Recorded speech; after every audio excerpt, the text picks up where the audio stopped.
আমরা যদি কখনো পথ ভুলে যাই, কখনো যদি শ্রুতি বিস্মৃতি আপনাদের মনে হয়, আপনারা অবশ্যই আমাদেরকে পরামর্শের মধ্যে রাখবেন। ইনশাল্লাহ আজকে থেকে আমাদের যে পথ চলা শুরু হলো, আমরা চাই এই ক্যাম্পাসটা সত্যিকারের স্বপ্নের ক্যাম্পাসে পরিণত হোক। আমাদের অনেকেই প্রতিদ্বন্দ্বিতা করেছে এক একটা পদে, তো আমরা চাই সবাইকে নিয়ে সবার চিন্তাকে অ্যাকোমোডেশন করেই আমরা একটা সুন্দরভাবে যেন চাকসুকে পরিচালনা করতে পারি। চাকসু কতটুকু নেতৃত্ব তৈরি করবে, চাকসু কতটুকু কাউকে বেনিফিশিয়াল করবে, তার চেয়ে বড় কথা হলো যে চাকসু শিক্ষার্থীর অধিকার আদায় করতে পারছে কিনা।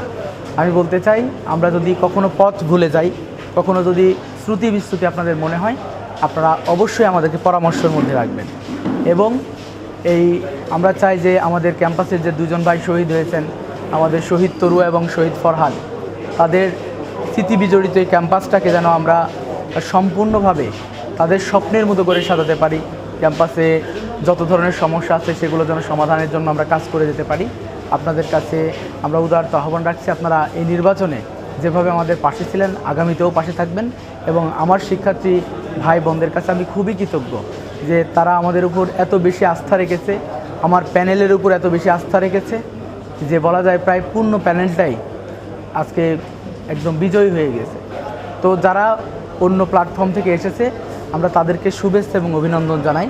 তাদের সাথে মিলেমিশে একাকার হয়ে কাজগুলো আমরা বাস্তবায়ন করতে চাই। আপনার যে প্রতিদ্বন্দ্বী ছিল তার সঙ্গে যে অনেক সখ্য ছিল, আপনাদের মধ্যে অনেক মেলামেশা ছিল, আপনারা একজন পরিচয় করেছিলেন, যে সৌহার্দ্য ছিল।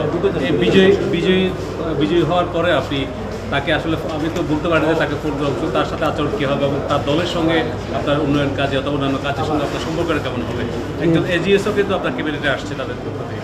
জি, ধন্যবাদ জানাচ্ছি। আমি সবাইকে নিয়ে কাজ করার আগ্রহ আমাদের আগে থেকেও ছিল, এখনও আছে। আমরা চাই যারা নির্বাচিত হননি প্রতিদ্বন্দ্বিতায়, তারাও খুবই ভালো ভোট পেয়েছেন। তার মানে আমি বলতে চাই তাদের যে ম্যান্ডেটের জায়গাটা সেটা খুবই চমৎকার।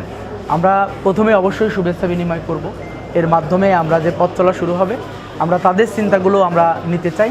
তাদের চিন্তা এবং আমাদের চিন্তাগুলো ঐক্যমতের ভিত্তিতে সুন্দরভাবে যেন আমরা এই ক্যাম্পাসটাকে গড়ে তুলতে পারি।